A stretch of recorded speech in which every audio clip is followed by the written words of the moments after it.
Good morning everyone. Now today we will start the introduction to Java. So before we start today's class, first of all we will discuss the few things from the last class. So in the last class, the last topic was the types of Java program, in which I was telling in Java there are two types of program we can create. The first one is Java applet and the second one was the Java standalone application.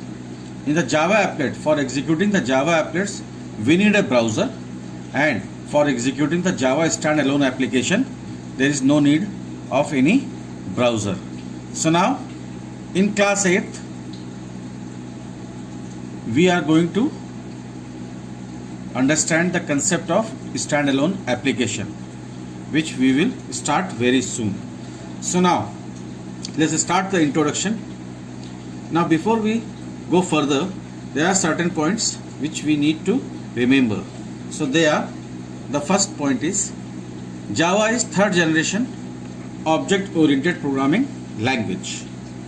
Java uses compiler and interpreter both. Java uses JVM interpreter. So now these are the basic things which we need to remember. Java is a third generation object oriented programming language.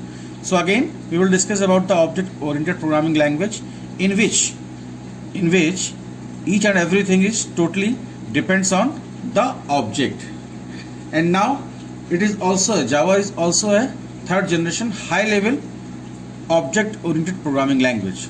So here the term high level means the language which the user can easily understand. So basically the language which we understand, that is known as the high level language, and the language which your computer understand, that is a binary language, or you can say the machine language.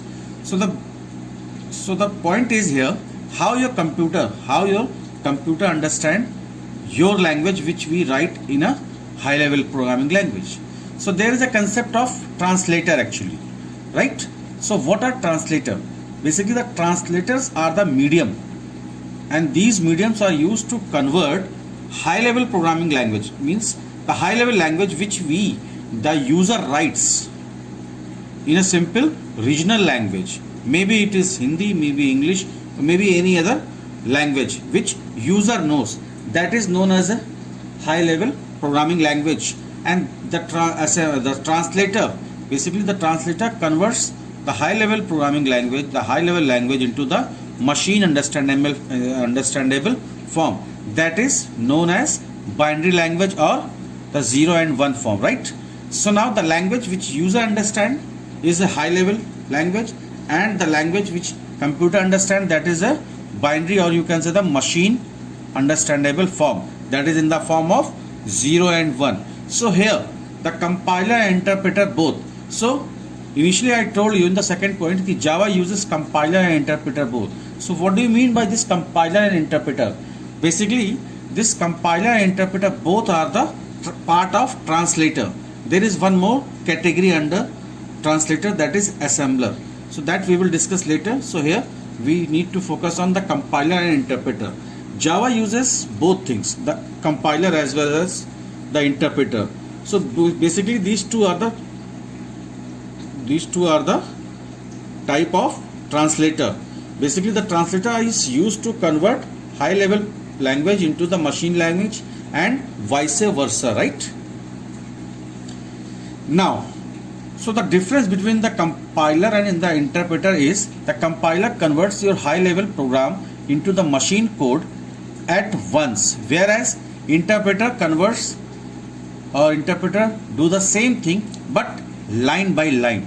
So this is the basic difference. Compiler converts the whole program at once, and interpreter converts whole program line by line.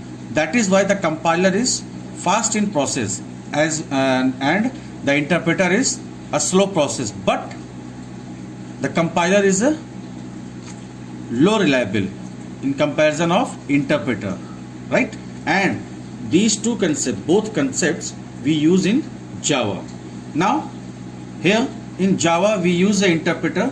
The name of the interpreter is JVM, that is a Java Virtual Machine, right? Now the next thing we will understand in the next video. Thank you everyone.